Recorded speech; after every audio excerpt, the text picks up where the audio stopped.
Okay, alam nyo na, magandang hapon sa White Mesa, no? Or kung nasa lupalop mo kayo ng mundo. So, pasensya na, kagigising ko lang. Actually, ako, siguro karamihan ng reaction video na napapanood yun, laging kakagising ko lang. May something kasi, may something, ewan ko, sarap gumawa ng, ng content or ano, pagka bagong gising. Ewan ko, may something sa, sa umaga. Anyway, guys, makakasabik tong reaction video na gagawin natin ngayon. No?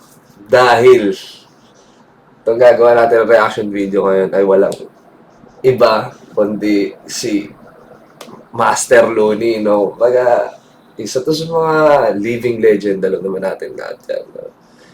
Iba si Looney. Si Looney ang nag-set ng standard para sa mga rapper, especially sa yung para sa akin yung pinaka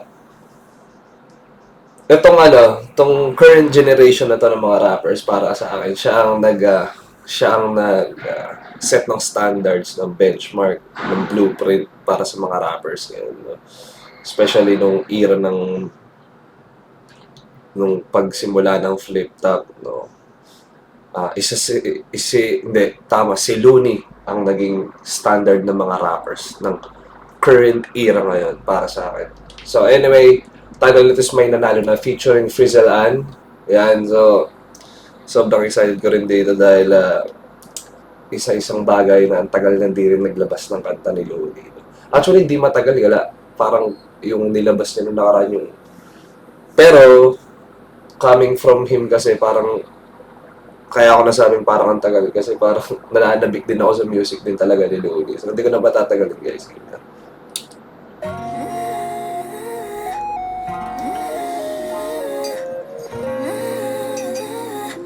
May nanalo na.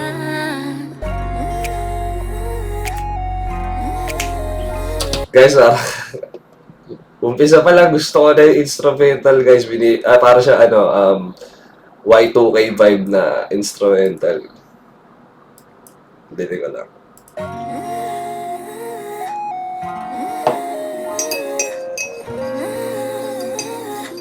May nanalo na.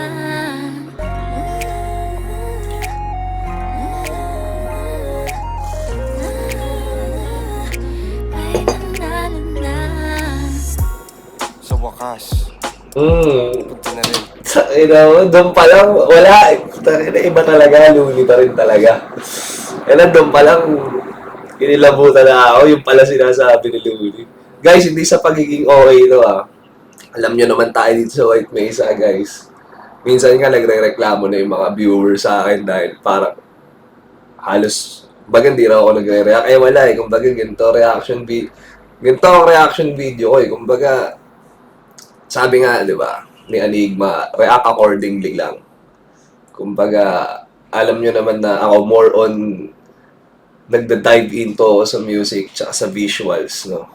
Hindi katulad ng mga ibang OA na gumagawa ng reaction video na putang na kala mo yung mga reaction sobrang animated eh. Pero anyway, yun nga, kaya makikita nyo kung guys, sobrang idol ko to si Looney sa mga di nakakaalam. Kaya, gano'n na lang siguro yung reaction ko ngayon. Meeting ko lang ulit.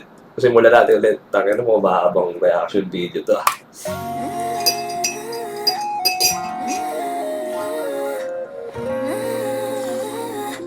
May nanalo na.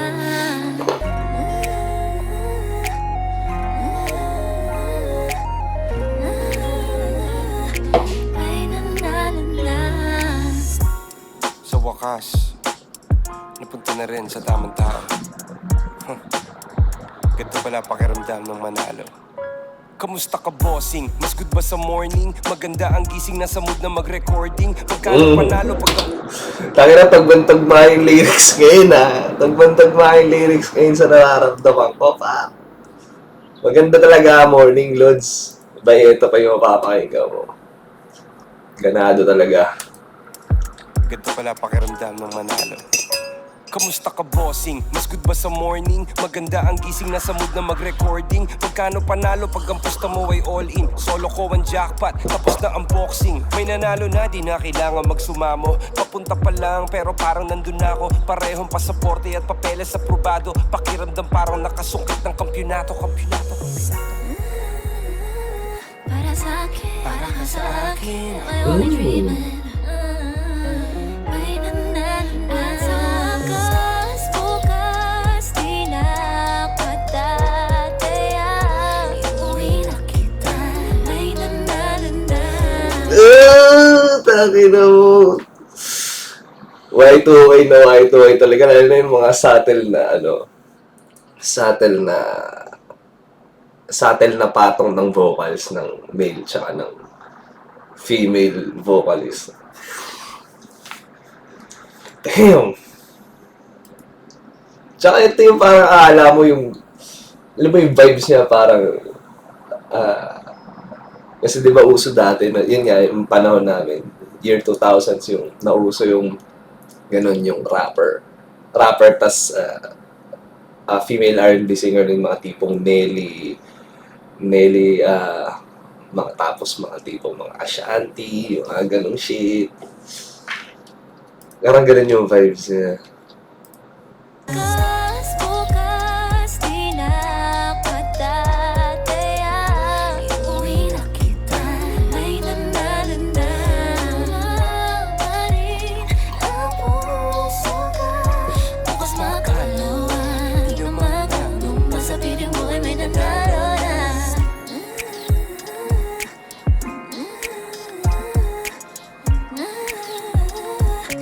May nanalo na. Bukas nagka-girlfriend din. All I need in this world of sin. Kartada niya ay perfect din. Ang tagal pinagdasal, sobrang worth it, man. Finish na, di na mangingisda. Nakita ko na yata ang tanging nag-iisa. Minamahal ni Lily ang aking sinisinta. Ikaw lamang, wala ng ibang nanaisin pa. Kung ikaw ang sagot sa panalangin, kahit sino ay magiging madasalin. Pangako walang ibang hahanapin, ikay papakasalan kung iyong mamarapatin. Plano ko matinding pag-propose kay bossing. Paputok sa dilim para sure na omsim. Platinum na singsing, diamonds ang frosting. Paglabas ko ng ring, tapos na ang boxing. Gusto ko yung paggamit ni Looney sa mga, alam nyo yun, sa mga nausong quotable lines sa sa recent generation, let's say. Like, kung paano in-incorporate yung mga quotable lines na gano'n sa lyrics, sa lyricism niya, no? Tsaka, alam mo, ito yung, kaya, kumbaga siguro yun nga talaga yung concept nito ni Looney dito sa kanta na to, yun nga yung year 2000s era na hip-hop R&B rap, no? Kasi, the way pa dito sa flow niya yun yung naririnig ko like yung, mostly like yung flow nung araw Nakakatawang isipin, no? Tangina, kumbaga, ang ang term na ginagamit ko na nung araw. Tangina, kumbaga, pito na nga rin talaga. Yun na talaga, kumbaga siguro. Kasi, dati pag sinasabi na matatanda na nung araw, kumbaga, naiisip ko mga 80s eh. 80s ngayon, kumbaga, nandun na sa point ngayon, no, ng generation or ng era na etong Y2K, itong year 2000s na, kumbaga, ang tawag ko na nung araw, gini-gini dyan. Anyway, sobrang busog na ngayon pa lang, busog na yung yung isip, diwat, puso ko dito sa kanta na to. So far, nakakalati pa lang tayo. Bagong sound trip to, idol. Sigurado. Sa playlist ko na naman to. Wala guys, Looney na yan. Kumbaga, iconic eh. Kumbaga, nandun, sila yan. Black Knight, Looney.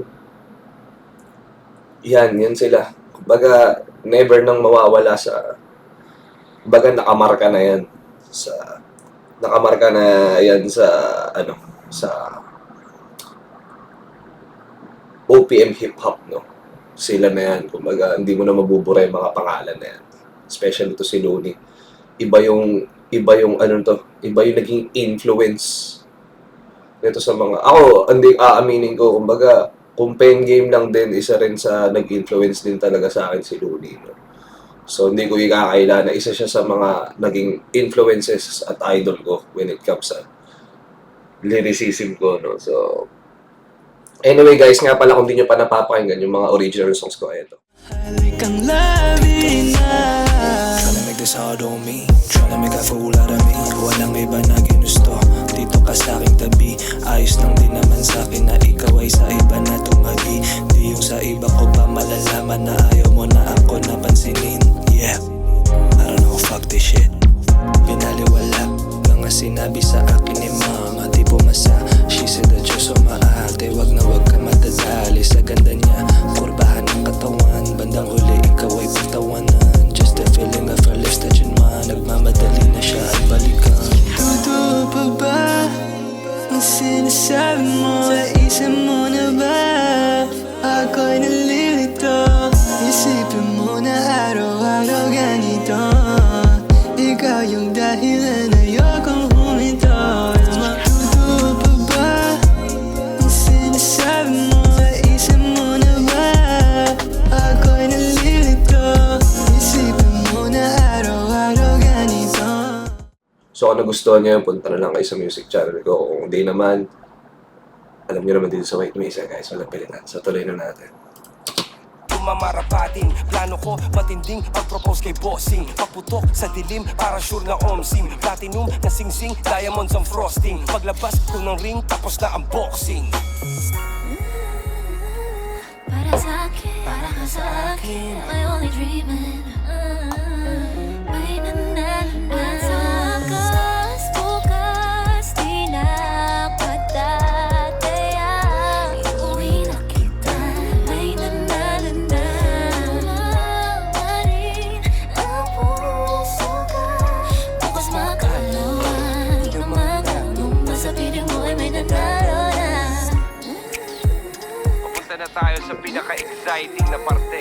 Official na kami, uwian na kasi. May nanalo.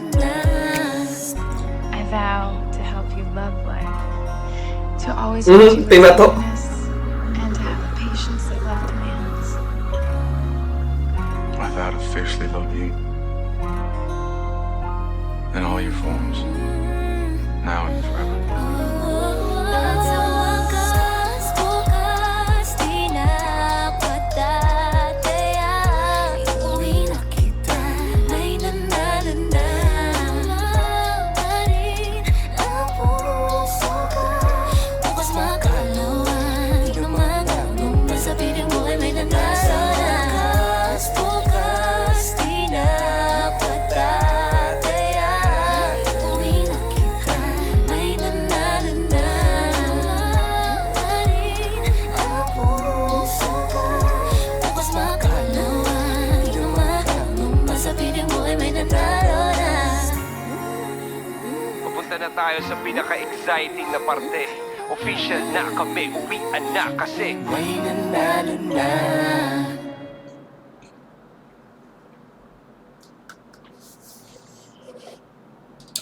So, as always, guys, I'm giving a huge shoutouts dito sa mga tao na to behind the production, everything, the visuals, pati sa music, no? So, actually, hindi sa, pero ngayon ko lang rin kasi na rinig yung boses nitong ni Frizzle, ano. So, search ko mamaya kung meron pa siyang mga ibang kanta. So, at good find to para sa akin. Kasi sa totoo lang, napaka-catchy talaga nung ano na yun, nung chorus na yun. Tsaka may nabasa ako sabi ni Looney sa post niya, Looney year daw ngayon. So, iniisip ko kung ano pa lang to kumbaga parang intro pa lang to sa mga ilalabas yung kanta this year. So, abangan nating lahat yan. Pero kumbaga, ang masasabi ko lang talaga, Looney never disappoints, no? Kumbaga, kaya nga siya nandun sa legendary status, living legend, icon, idol, superstar, artist. Kaya siya nandun sa pedestal na yun, sa tier na yun. Kasi nga, ayan, tulad nitong mga example ng mga kanta na ganito na kahit, alam mo yun, ang tagal nilang nawala. Pero, kumbaga, iba pag sa kanila nang galing yung music, no? Kumbaga talagang, alam mo yung kahit sabihin mo na mostly ng part ng kanta is, kumbaga, dalawang verse, di ba? Dalawang verse ni Looney, tapos mostly is a chorus or hook na. Pero, alam niyo yung siksik, busog pa din. Kumbaga, ramdam mo yung, ano, yung lyrics or tsaka yung essence, yung concept ng kanta. Yun ang maganda talaga sa music, guys. Yung nagtatranslate sa viewers yung emotion nung kanta, no? Hindi ko sinasabi to dahil idol ko si Looney or fan ako ni Looney. Kumbaga ako, kilala nyo naman ako dito. Kumbaga, patas ako magbigay ng reaction or ng review. Kumbaga para sa akin, yun nga, alam mo yung ramdam mo yung, kumbaga feeling ko, habang sinusulat to ni Looney, alam mo yung parang feeling niya, bumabalik yung ano niya bumabalik yung, siguro yung energy ni Looney nung sinusulat niya to, parang, ay, tangina, parang na naman akong binata, parang akong na-inlove, parang akong nagka-jowa ng bago. Yung ganong klase ng feeling ng binata. So, yun, mararamdaman ng viewers yun pagka sincere ka sa concept mo or sa music mo na ginagawa. Or kahit di man sa music, sa craft na ginagawa mo, pagka totoo ka at passionate ka sa ginagawa mo, magta-translate sa ibang taong nakakita yun. So anyway, guys, kala ko sa totoo lang, nabitin ako actually. Parang alam mo yun, parang ang energy ko ngayon is parang gusto ko pa mag-click ng other videos na parang bagong kanta ni Looney. Pero hindi, dahil ngayong napakinggan ko si Looney, malamang to, pakinggan ko buong araw nito, puro Looney playlist ulit. Mga tipong Triple X, mga ganun. Yun, kung di nyo alam yun, guys, search nyo yun. Triple X ni Looney featuring Hycie. Nagkaroon na ng ano yan, ng parang part 2 featuring Hebabi naman, yung apat na X naman yung title nga ata. So yun guys, pakinggan yun. Maraming salamat ulit sa mga patuloy na sumusubaybay dito sa White Mesa, guys. Hindi ko in-expect na ganito yung magiging ano. Kasi ako, nag-go-goal lang ako Pagpasok nitong 2025, nag-go-goal lang ako na, taka na this year kaya 10K subs dito sa YouTube. Pero guys, maraming salamat kasi sa nakikita ko sa progress ng channel, guys. Baka wala pang end of the year nga, baka mag 10K subs na. So, maraming salamat na agad, no? Alam niyo yun, kahit ako, totoo lang, nagsimula lang, alam niyo naman yan, yung mga day ones ng White Mesa, alam niyo yun, simula lang to dahil sa trip. Dahil wala tayong magawa nung pandemic. Pero here we are, di ba? Hindi ko rin in-expect na, alam niyo yun, mag-i-enjoy ako, mamahalin ko itong ginagawa ko dito sa channel, pag-share ng thoughts ko sa inyo.